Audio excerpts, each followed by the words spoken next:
When seconds count, surviving an active shooter situation. I do want to preface today's episode with a trigger warning. This episode contains discussion of active shooter events, gun violence, and traumatic injury response. Listener discretion is advised. Some material may not be appropriate for younger audiences or those sensitive to these topics. Welcome back to Rise Up Voices from the Frontlines. I'm your host, Krista Fee, and today we are tackling a topic that's not only a very significant part of the work that we do here at Rise Up. Addressing this topic is raw, real, and potentially life-saving. Active shooter situations. It's one of those phrases we all hope we never have to face. But the reality is we do need to talk about it. We need to prepare because in those terrifying moments when bullets start flying, preparation can mean the difference between chaos and survival.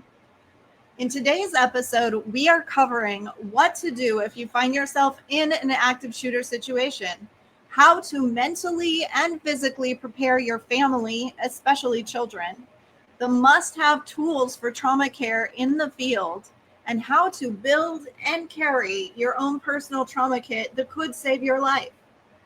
This is not about fear. It's about readiness. So let's dig in. Understanding the threat. We live in a time where violence can erupt in everyday spaces, schools, grocery stores, malls, even places of worship. In fact, almost 500 mass shootings were reported in the U.S. just last year. And while the odds of being caught in one are very low, the consequences of not being prepared are too great to ignore. Let me point out a few real-life pictures. The Covenant School shooting, Nashville, 2023. A former student entered the private Christian school and killed 3 children and 3 adults. The shooter moved through the school with intent, but the quick response of law enforcement and the school's prior lockdown drills helped prevent even greater losses. It was over in less than 14 minutes. That's all it took. Greenwood Park Mall, Indiana, 2022. A gunman opened fire in the food court, killing 3 people. Here's a twist. 22-year-old Alicia Dickin, a bystander, legally carrying a firearm, stopped the shooter within 15 seconds. He took decisive action and it saved lives. Pulse nightclub, Orlando, 2016. This is one of the deadliest shootings in U.S. history. 49 lives were lost, 53 were wounded. Many of those who died bled out while trapped inside waiting for help. This was a turning point in emergency response, where the need for trauma care training and gear became undeniably clear. These are not just stories, they are wake-up calls. We don't get to pick the day tragedy knocks on our door, but we can choose how we are ready and able to face it. Active shooter situations are fast, chaotic, and usually over in less than 10 minutes. The shooters are often not targeting anyone specific. They're looking to create as much damage as possible in the shortest amount of time. So what does that mean for you? It means that you need to make quick, clear decisions under pressure, and those decisions need to be practiced before a crisis happens. While there's so much more nuance to survival, let's start with a simple, practical model that you will likely remember. Run, hide, fight. If you remember nothing else from today's episode, remember this. Run, hide, fight. This is currently the national model for surviving an active shooter incident. Let's break it down. Run. That sounds simple, right? Get out if you can. Know your exits every time you enter a building. Check the doors, stairwells, and any alternative escape routes. Just make this a habit. Leave your belongings, your purse, your phone, your bag. They are not worth your life. Help others escape only if you can, but don't let their hesitation cost you. Once you're safe, prevent others from entering the danger zone. Call 911 only when and if it is safe to do so. Hide. Stay quiet and out of sight. Find a place that's out of the shooter's view.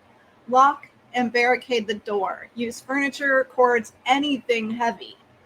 Turn off the lights, silence your phone, and remain silent. Hide behind something solid and stay low to the ground. Remember, your goal is to avoid detection. Fight. This is an absolute last resort. If your life is in imminent danger and you have no other option, be aggressive, go all in. Use improvised weapons, fire extinguishers, chairs, scissors, anything you can get your hands on, and commit fully. The goal is to disorient and incapacitate. This isn't about playing hero, it's about survival. Let's talk family preparedness. What about your people, your kids, your spouse, your crew? How do you prepare them? Begin with conversations, age appropriate, calm, and empowering, not fear-based. Teach kids to listen for unusual sounds, follow instructions quickly, know where the exits are, and recognize safe adults.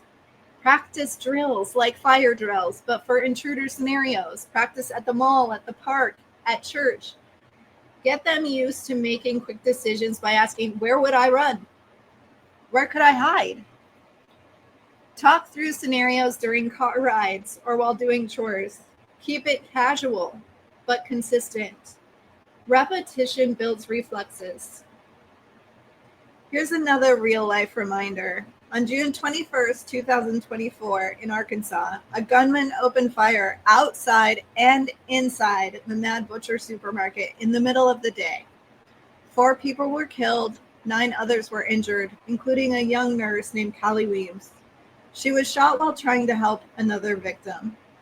This happened to regular people doing regular things, grocery shopping, running errands, living life. These attacks are not limited to schools or nightclubs. They're happening in broad daylight in the places we least expect. That's why family preparedness matters.